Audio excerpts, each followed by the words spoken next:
quero convidar você a abrir a palavra do Senhor no texto da carta de Paulo aos Colossenses. Eu compartilhava com o pastor Gustavo agora há pouco que eu sou um apaixonado por esta carta de Paulo. E por uma razão muito óbvia. A carta aos Colossenses, ela tem uma cristologia, uma teologia de Cristo como nenhuma outra expressa pelo apóstolo Paulo. Paulo usa esta carta para falar algo daquilo que nós estamos cantando nessa noite, que Jesus é o centro de todas as coisas, é a razão para todas as coisas, Ele é superior a todas as outras coisas, e se tudo converge para Ele, a nossa vida também deve convergir para Ele. Paulo então escreve aos Colossenses para ensinar aquela igreja a respeito da supremacia de Cristo. E eu usei hoje pela manhã como um elemento introdutório aquilo que nós celebramos no dia de hoje. Nós celebramos nas datas comemorativas, escolhemos esse dia para ser o dia de Pentecostes, o dia que nós nos lembramos do momento em que Deus derrama do seu Espírito sobre a igreja. Nós sabemos que aquela era uma promessa que estava sendo cumprida. O próprio apóstolo Pedro, ao se colocar em pé naquele dia e pregar ali o primeiro sermão verdadeiramente da igreja, ele vai lembrar a respeito dessa promessa, dizer que Deus estava cumprindo algo que ele havia prometido desde os tempos antigos. Que o Espírito Santo não mais somente estaria abençoando as pessoas, usando homens inspirados por ele para trazer profecias, para operar milagres. Tudo isso no Antigo Testamento se deu através da ação do Espírito de Deus. Mas Deus havia prometido que o seu Espírito seria derramado sobre toda a terra. E esse derramar seria algo além do uso do Espírito Santo com aquilo que lhe é de direito, com as pessoas, as criaturas que Deus havia criado. Deus havia usado, por exemplo, artesãos para a obra do templo. O Espírito Santo potencializou aquelas pessoas e o talento que elas tinham para que eles pudessem estar preparando, provendo aquilo que seria usado no templo. O Espírito Santo usou homens no Antigo Testamento e falou através destes homens. E ele profetizou, anunciou aquilo que nós temos hoje como Escritura Sagrada. Inspirou homens a registrarem. O próprio Deus deu esta instrução a alguns diretamente, dizendo: escreve isso. O Espírito Santo usou, por exemplo, o jovem Davi para compor salmos, para acalmar um espírito abalado e oprimido de Saul, através de canções e de um instrumento sendo tocado ali de forma inspirada pelo Espírito Santo de Deus. Mas somente depois do dia de Pentecostes, o Espírito Santo passou a habitar na igreja. Isso é interessante. O dia de Pentecostes é o cumprimento de uma promessa, que Deus não só nos usaria através do seu Santo Espírito, Ele faria em nós, na sua igreja, morada. Por isso, meus irmãos, a salvação, vinda a partir da aplicação que o Espírito Santo faz, da obra de Cristo, é, sem dúvida nenhuma, o maior milagre que alguém poderia experimentar. Muitas pessoas buscam a igreja atrás de milagres, de situações que possam serem apresentadas a elas como sinais de que Deus está ali. Pessoas buscam na igreja experiências, muitas delas só com base nas emoções, outras de um convencimento racional a respeito da fé. Todas estas coisas podem, de fato, acontecer. Deus usa as emoções, Ele nos deu as emoções. E Ele espera ser adorado também através das nossas emoções. Deus pode produzir, através do seu poder, sinais que nos fazem olhar para aquelas coisas e apontar ali para a presença de Deus. Deus pode sim nos dar muitas experiências, mas nada disso vai substituir o maior milagre que Deus já realizou entre nós, a salvação que Jesus nos garantiu na cruz do Calvário. Esta é a promessa que o Espírito Santo veio para selar como cumprimento. Cristo já havia morrido, já havia pago pelos nossos pecados, já havia ressuscitado ao terceiro dia. Diante dos seus discípulos, ele foi assunto aos céus.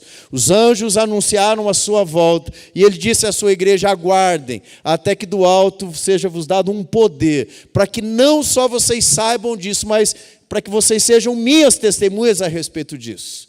Então, no dia de Pentecostes, uma grande colheita se dá.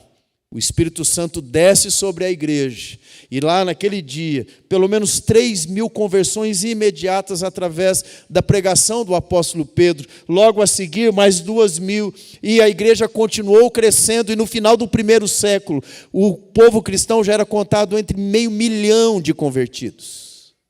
Este milagre continua acontecendo hoje na igreja. Estes sinais continuam acontecendo hoje na igreja. Estas experiências transformadoras continuam acontecendo hoje na igreja, porque Cristo continua operando este milagre na vida das pessoas a quem Ele tem trazido para estar com Ele, não só no momento de culto, mas para estarem com Ele por toda a eternidade. Por isso o nome de Cristo é o centro de toda a adoração do povo de Deus. Eu quero convidar você a abrir no primeiro capítulo de Colossenses. No versículo 3 a 8, nós vamos ler, e eu gostaria de, nessa noite, apontar para 4 ou 5 marcas deste milagre que Deus operou em nós e que se torna, assim, o centro de toda a nossa celebração. O apóstolo Paulo diz assim no verso 3: damos sempre graças a Deus, Pai de nosso Senhor Jesus Cristo, quando oramos por vós, desde que ouvimos da vossa fé em Cristo Jesus e do amor que tendes para com todos os santos, por causa da esperança que vos está preservada nos céus, da qual antes ouvistes pela palavra da verdade do Evangelho, que chegou até vós, como também em todo o mundo está produzindo fruto e crescendo. Tal acontece entre vós desde o dia em que ouvistes e entendestes a graça de Deus na verdade.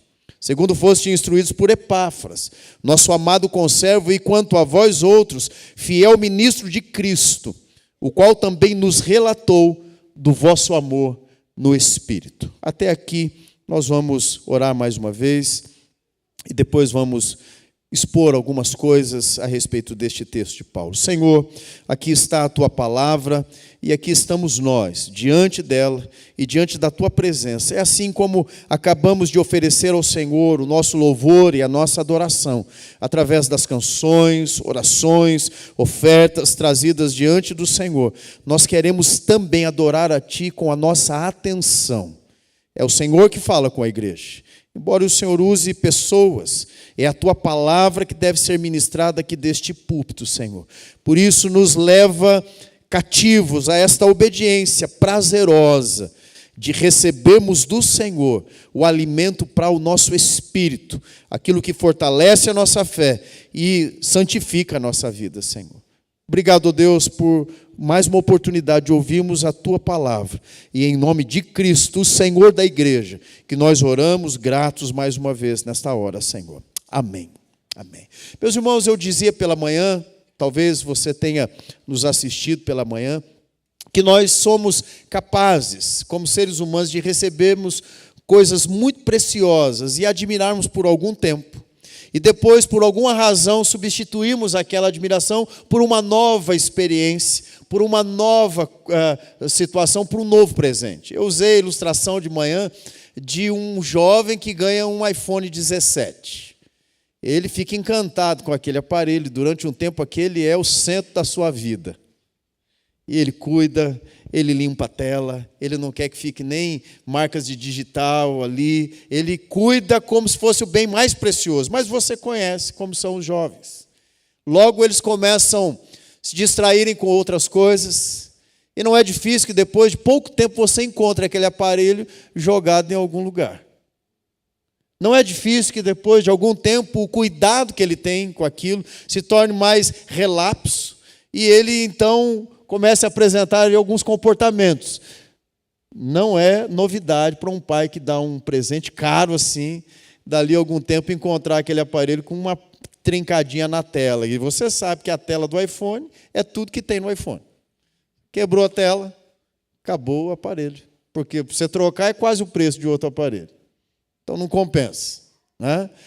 Perde a beleza, porque nós envolvemos eles com capas e tudo, e o que fica diante de nós é a tela do iPhone. Então, o que acontece é que aquilo que é precioso por um momento na vida deste jovem, deste adolescente, se torna alguma coisa comum com o passar do tempo, e ele perde o prazer e o cuidado com aquilo. Isso se dá no coração dos seres humanos.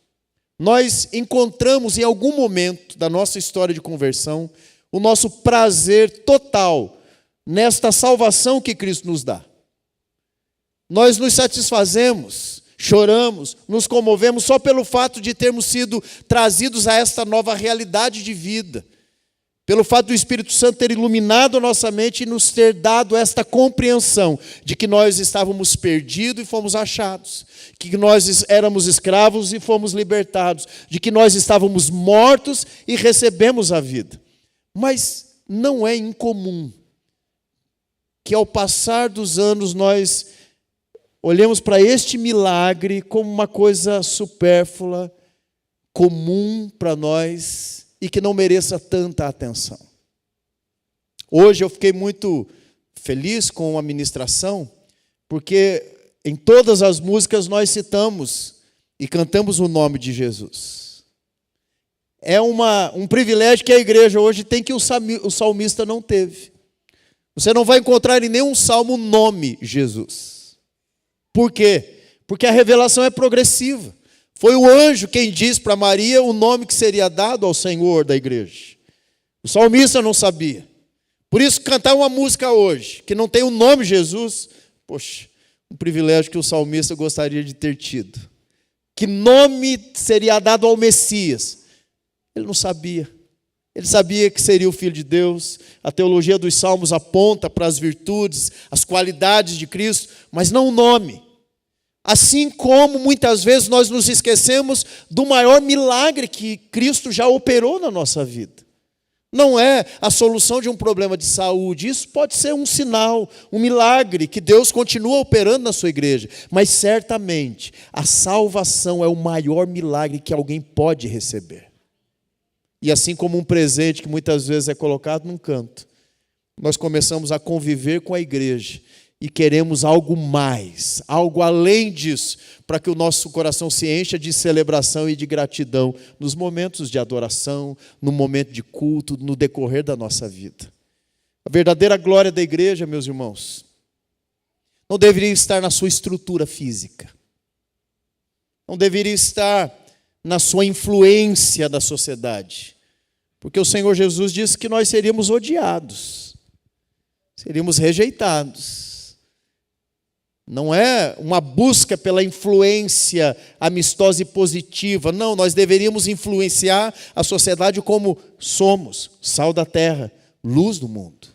A glória da igreja não está numa aparência religiosa, de culto, de celebração. Tudo isso pode ser feito de uma forma muito excelente, mas não glorificar a Deus, porque a glória da igreja está no fato de que Cristo nos salvou para Ele, que nós somos comprados pelo sangue do Cordeiro e que existimos unicamente hoje e por toda a eternidade para a adoração deste Deus que é santo e digno de louvor. Essa deveria ser o nosso principal objetivo. A igreja dos Colossenses foi invadida por alguns mestres que ensinavam a respeito de Jesus de uma forma distorcida. Existia uma heresia aqui, nesses dias, a que Paulo está combatendo. Ele não dá um nome, mas os estudiosos, inclusive, batizam este momento da vida de Colossos, da igreja, como a própria heresia de Colossos. Era uma mistura de coisas.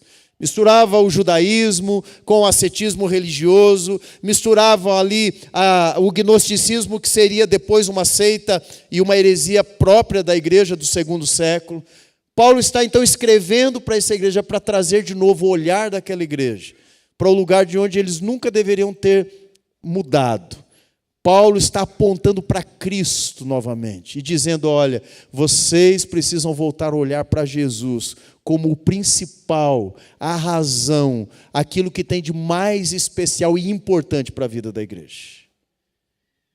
Paulo nos dá aqui 5 marcas deste milagre que Cristo operou, e é o milagre da salvação, o melhor presente que a igreja poderia receber. E eu gostaria de trazer estes milagres aqui, apontados por Paulo, estes sinais desta marca da igreja, e depois aplicar de uma forma muito breve a respeito do que nós devemos fazer então com este ensino de Paulo. Primeiro, Paulo vai dizer, no capítulo 1, versículo 3, da seguinte maneira: damos graças a Deus. Primeira coisa que Paulo começa a fazer aqui é adorar a Deus. A vida da igreja está em torno da adoração. Por que nós nos reunimos? Por que nós nos encontramos? Por que é que nós nos congregamos? Porque nós somos o povo que adora a Deus. Amém, meus irmãos? Não é um costume religioso, é uma intencionalidade. Nós nos reunimos para adoração. E Paulo, ao começar a carta aos Colossenses, começa ensinando aquilo que ele mais tem prazer de fazer: adorar a Deus. E ele faz na forma de dar graças a Deus. Durante a ministração, o Godoy nos instruiu e nos chamou para dizermos frases de adoração a Deus. Algumas pessoas nem sabem o que é isso. Por quê? Porque não tem o hábito de adorar de forma consciente. Adorar pode ser cantar louvores. Adorar pode ser estar na igreja. Adorar pode ser ler a Bíblia, expor as Escrituras, mas adorar é necessariamente agradecer a Deus, louvar a Deus, reconhecer em Deus quem Ele é, os favores dEle para com o seu povo, suas virtudes. E Paulo começa adorando a Deus. Veja que, ao escrever esta carta, ele não agradece Epáfras, que era o pastor daquela igreja. Ele não agradece a igreja. Ele não agradece as estratégias que aquele povo estava usando. Ele não elogia estas coisas, porque tudo isso pode ser muito bom. Mas o que deve ser adorado, aquilo que deve ser elogiado na igreja, é Deus. Deus é o centro da adoração. Paulo não está aqui apontando para pessoas. Ele começa a sua carta apontando para aquele que está no centro. Deus é o autor do milagre da salvação. Ela começa em Deus e termina em Deus. Não é um convencimento racional que faz com que as pessoas se convertam ao Senhor Jesus.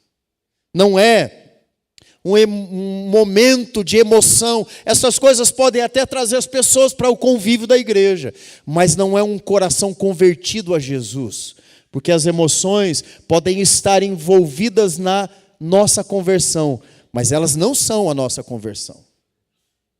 Algumas pessoas dizem: quando eu me converti, lá antigamente eu senti a presença de Deus. E o que é isso? O que significa sentir a presença de Deus? É um arrepio? É uma lágrima? Tem pessoa que chora até com propaganda de shampoo na TV. A conversão envolve emoções, mas ela não está baseada nas emoções. Milagre da salvação não é também uma mudança da nossa impressão moral. Antes eu vivia de uma forma e agora eu vivo de outra. Muitas pessoas corrigem moralmente as suas vidas sem conhecerem Jesus Cristo. Quer um exemplo disso? Alcoólicos Anônimos. Não é uma conversão, é uma mudança de comportamento. Não é uma transformação da morte para a vida para muitos. Mas é uma mudança moral, é uma mudança estética, há uma mudança de ética. A salvação é uma obra de Deus, operada por Deus, realizada por Deus, que usou como instrumento, como o fator salvífico, a pessoa de Cristo, a obra de Cristo, e ela é aplicada pelo Espírito Santo de Deus. Sem isso, não há salvação. Por isso Paulo começa dando graças a Deus, porque ele sabe que todo milagre deveria terminar no momento de gratidão a Deus quanto mais o milagre da salvação. Damos graças a Deus. Algumas pessoas dão graças ao pastor, graças à igreja, graças a um momento, graças a uma música, a uma circunstância.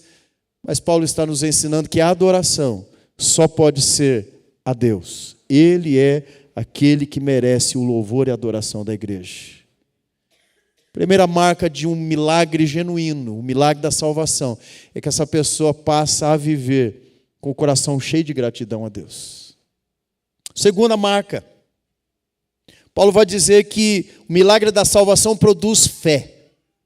Mas veja, não é qualquer tipo de fé. Existe uma palavra no Novo Testamento para a fé salvadora.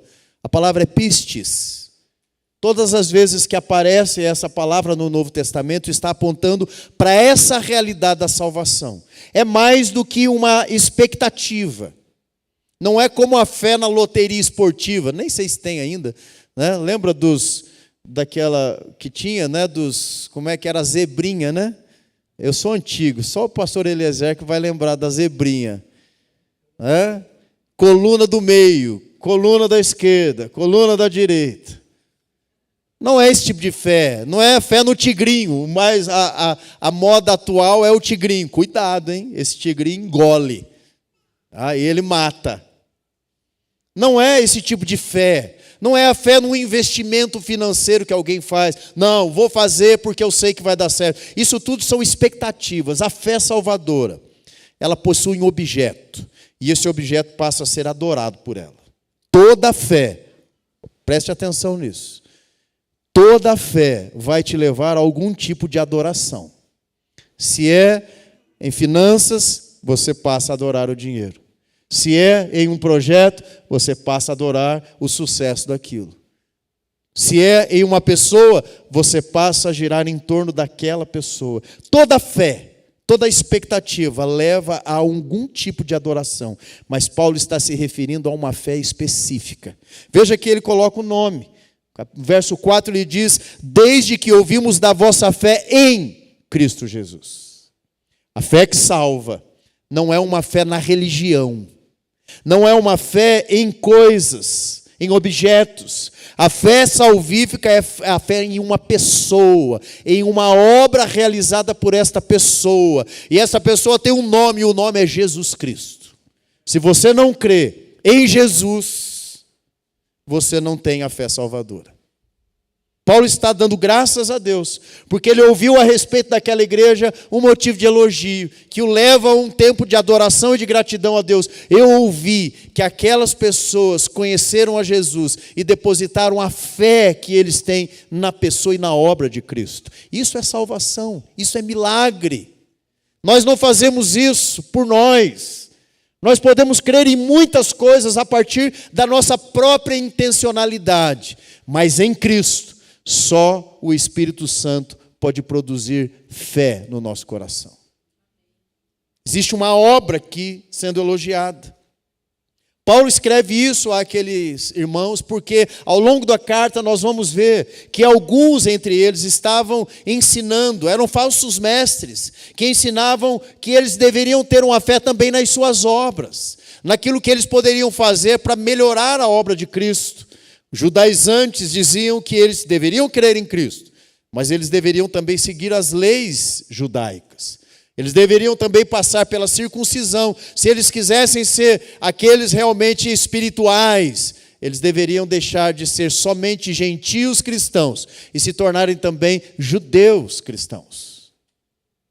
Paulo está dizendo que não. Jesus é suficiente e a obra de Cristo é suficiente. Alguns ensinavam a respeito do ascetismo religioso, que é abrir mão de coisas, passar por privações, como se aquilo pudesse dar a eles algum tipo de vantagem sobre os que não fazem. Por exemplo, jejuam, como se isso fosse um objeto de alcançar a salvação.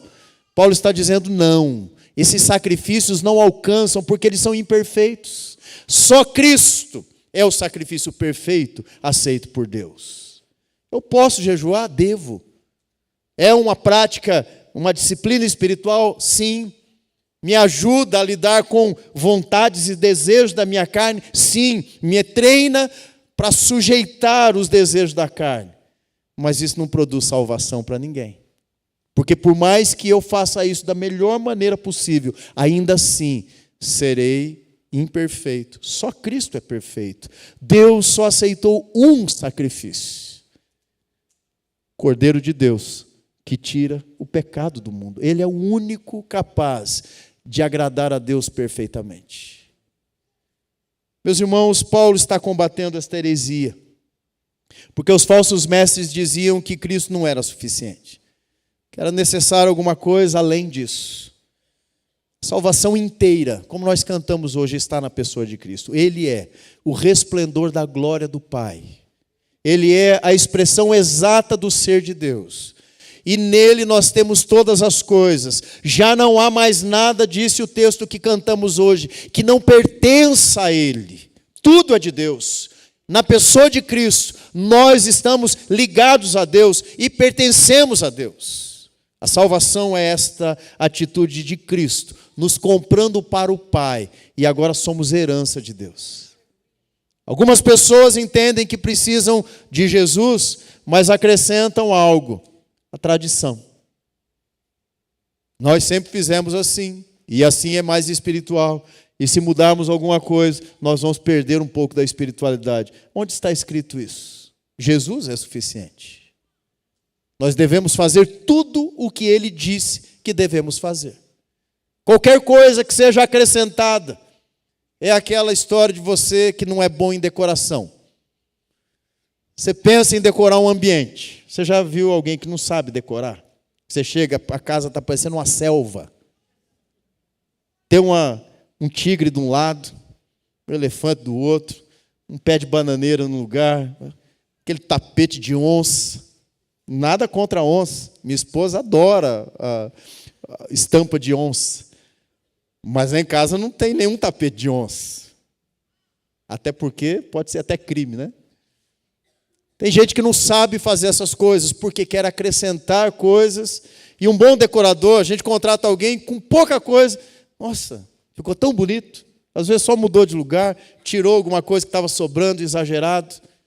Muitas vezes a nossa experiência com Deus parece faltar algo. E nós queremos acrescentar à obra de Cristo alguma coisa. Eu lembrava de manhã daquelas bicicletas antigas. A maioria daqui não vai nem saber, quem está aqui não vai nem lembrar o que é. Aquelas Monarch barra forte. O sujeito comprava uma Monarch barra forte, novinha. E ele falava, não, está faltando alguma coisa nessa Monarch aqui, eu vou deixar ela mais equipada. Aí ele começava a colocar aquelas franjinhas no guidão, não é? Aqueles plastiquinhos no aro, para quando a pessoa ia rodando, ficava fazendo aquele barulhinho, não é? Por quê? Está faltando, eu vou melhorar o projeto. Algumas pessoas olham para a salvação e pensam assim, nós precisamos de algo mais. Eu preciso de mais experiências espirituais, eu quero sentir coisas. E aí ele sai procurando pelas igrejas, profetas, sinais, porque para ele não é suficiente a pessoa de Cristo. Tem Jesus, mas agora eu sou um moralista. Eu não me vejo mais como um pecador, os outros pecam. Eu sou perfeito. E eu passo a criticar e apontar o pecado que eu vejo nas outras pessoas, mas eu não vejo em mim. Eu preciso disso para me mostrar mais espiritual. Alguns olham para Jesus, mas acham que o desempenho é importante. Alguns pastores olham para a sua vida ministerial e buscam no desempenho e nos sinais de prosperidade no ministério, muito mais do que o relacionamento com a pessoa de Cristo. Conheço a história de pastores que pregaram anos em um lugar, num campo missionário, sem colherem uma única conversão. Conheço a história de um que pregou 14 anos, sem ter um convertido. Mas ele fazia aquilo porque Jesus era suficiente para ele. Aos olhos das outras pessoas, o seu desempenho como missionário era pífio. Mas aos olhos daquele que sonda todas as coisas, ele era um homem íntegro, que se manteve fiel e anunciava o evangelho porque Cristo era suficiente para ele. E era isso que ele oferecia para as pessoas. Paulo vai dizer que a fé genuína aponta para Cristo. Uma terceira marca. O milagre da salvação produz amor pelos irmãos. Veja, o verso diz que e do amor que tende para com todos os santos. Meus irmãos, este amor apontado por Paulo aqui não é sentimentalismo. Não é aquela voz meiga que muitas vezes nós incorporamos no trato uns com os outros. Não é isso. Amor é muito mais do que isso. O apóstolo Paulo, escrevendo aos Coríntios, vai dizer no capítulo 13, do verso 4 em diante, que amor se revela em atitudes práticas.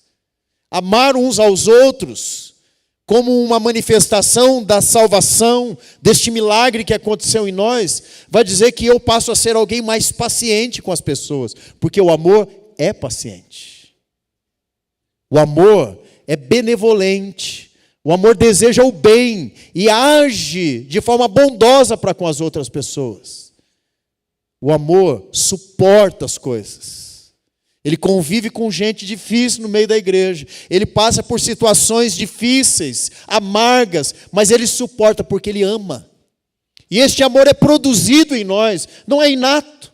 Esta é a obra do Espírito. É Ele que está produzindo isso no coração da igreja. O amor me faz esperar. O amor me faz crer, o amor me faz confiar que aquilo que Deus começou, Ele vai terminar na minha vida e na vida dos meus irmãos. Paulo está dizendo que os colossenses não apenas disseram crer em Jesus, eles provaram a fé deles, expressando amor uns para com os outros. O apóstolo João, na primeira carta, capítulo 3, versículo 14, vai nos dar uma definição e uma confirmação de que nós realmente somos aqueles que foram chamados da morte para a vida. Ele diz: sabemos que passamos da morte para a vida. Por quê? Amamos os irmãos.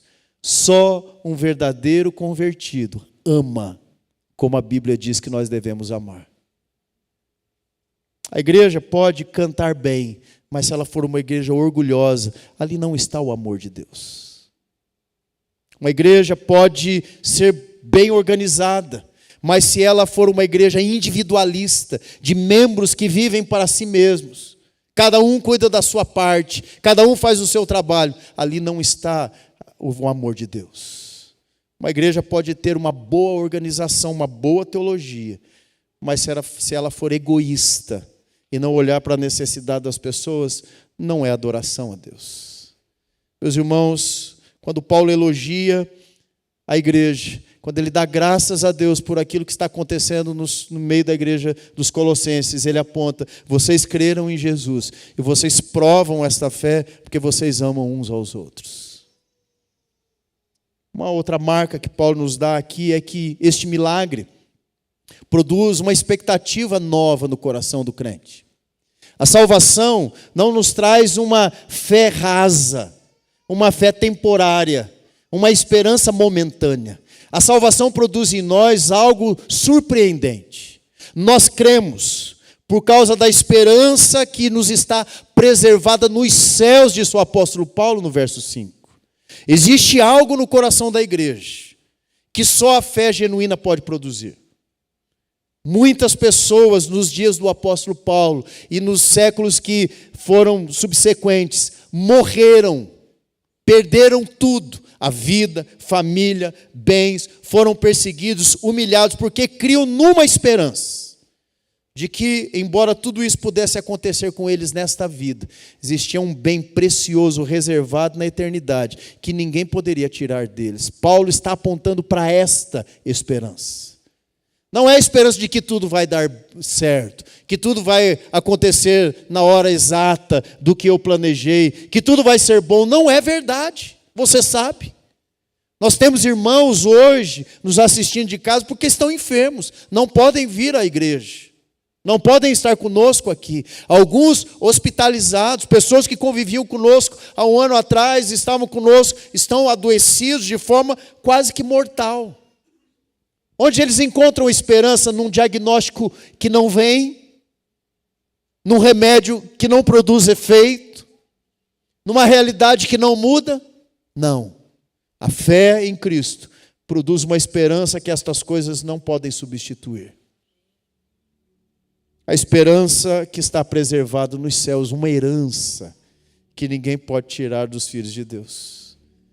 Se nós não temos esta fé assim, nós podemos ser otimistas, podemos ter pensamento positivo, desejo, mas nós não temos a esperança verdadeira. Por quê, meus irmãos? Porque a fé sustenta a esperança naquilo que Cristo prometeu ao seu povo. E Ele disse claramente, no dia em que Ele estava sendo assunto aos céus, os anjos nos lembraram a promessa de Jesus. Ele está subindo, mas Ele virá uma vez mais para buscar o seu povo. E a nossa esperança está na volta do nosso Senhor. Milagre da salvação produz algo na vida do crente. Fruto. Paulo está falando de santificação. Uma fé verdadeira na pessoa de Cristo, que produz este amor entre irmãos, que nos faz sermos diferentes e amar genuinamente como Deus nos ama, que vai nos dar esta esperança de que um dia Jesus volta para buscar o seu povo, nos dá também um senso de urgência e de responsabilidade, porque Jesus voltará, isto é certo, mas como Ele nos encontrará? O que nós teremos a oferecer a Ele naquele dia? Quando Ele vier recorrer de nós aquilo que Ele nos deu, o que nós apresentaremos a Ele? A palavra de Deus diz que nós devemos apresentar fruto de justiça ao Senhor.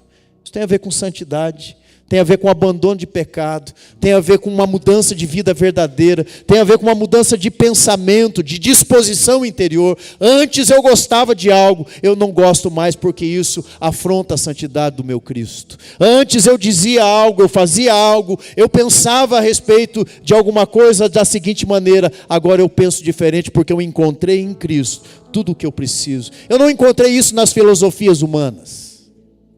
Eu não encontrei isso no misticismo religioso. Eu não encontrei isso em técnicas que mudam comportamentos.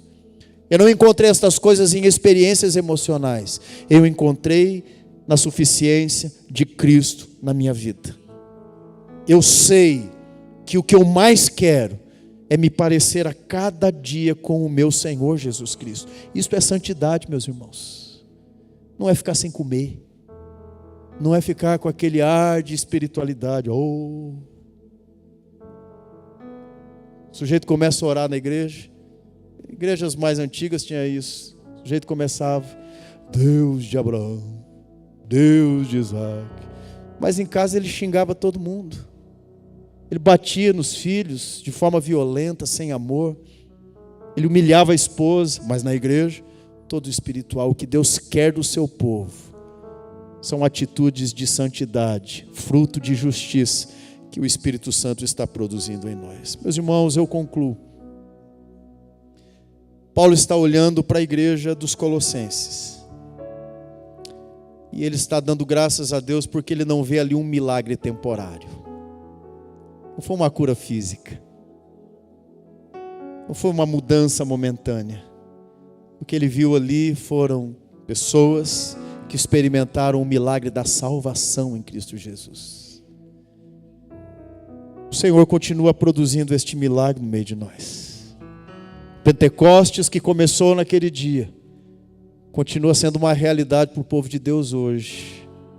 O Espírito Santo continua aplicando a obra de Cristo no coração de pessoas que estavam perdidas e foram encontradas pelo Evangelho, que estavam mortas e receberam a vida eterna na aplicação daquilo que Cristo fez no nosso lugar. Por isso Cristo é o centro, por isso Ele é tudo o que nós precisamos, por isso Ele é suficiente.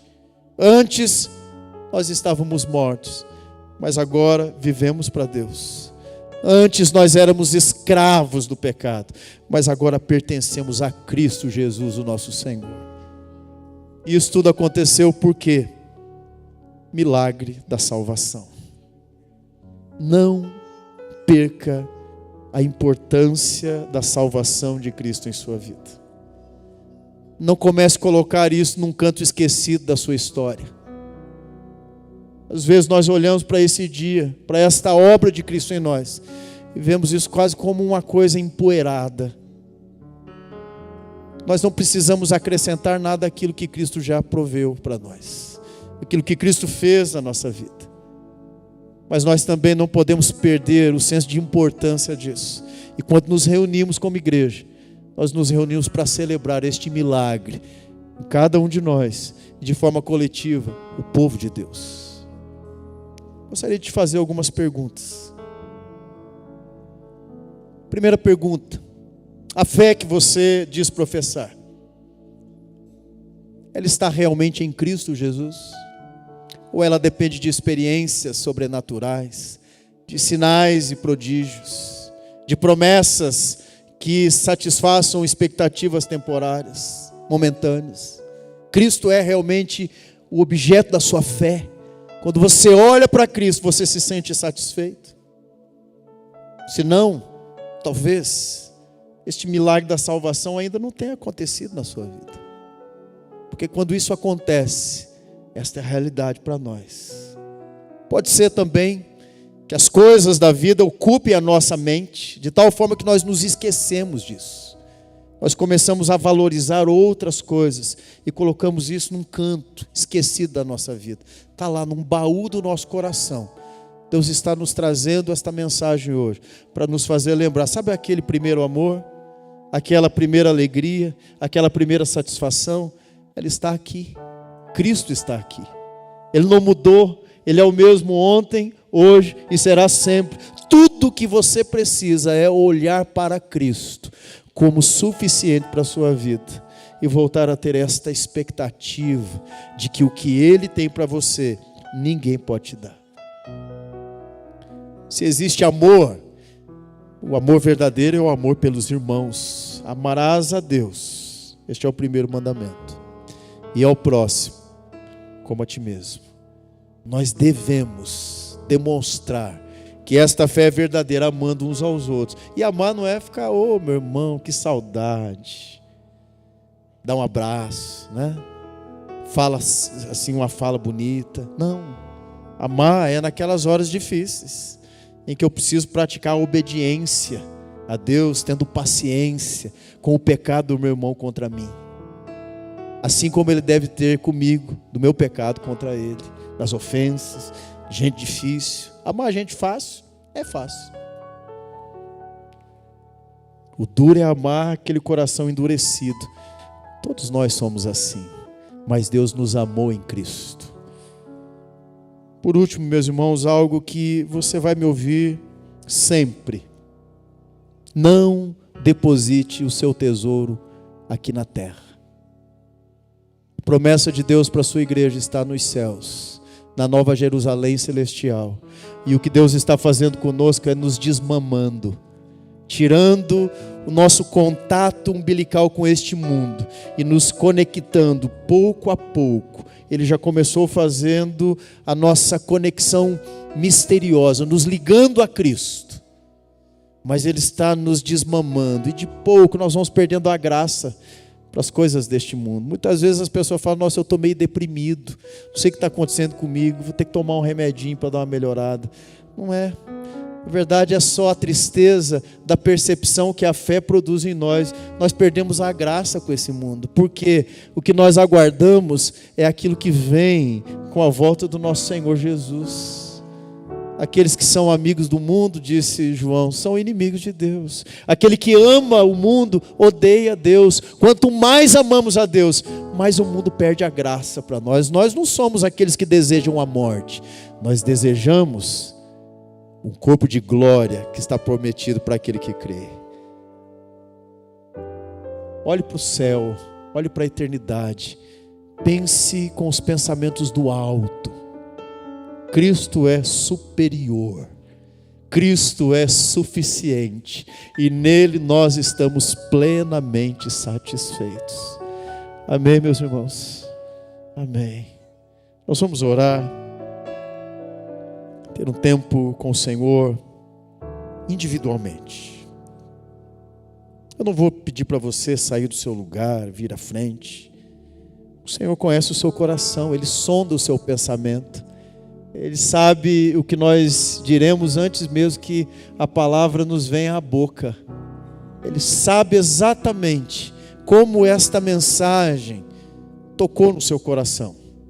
E se tocou, se falou contigo, e de alguma maneira você percebeu que você não tem experimentado esta presença de Deus na sua vida. Eu quero te chamar para um tempo de oração com o Senhor e fazer uma pergunta para você. Onde você tem encontrado satisfação? Em que você tem buscado contentamento e alegria? Quando é que você se sente pleno ou plena, satisfeito?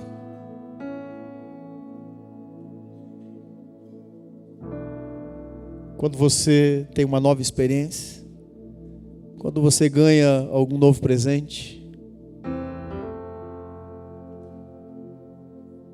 O que eu quero te chamar é para você lembrar-se de que você já tem tudo que você precisa. Jesus está aqui, derramando a sua graça e satisfazendo as nossas necessidades.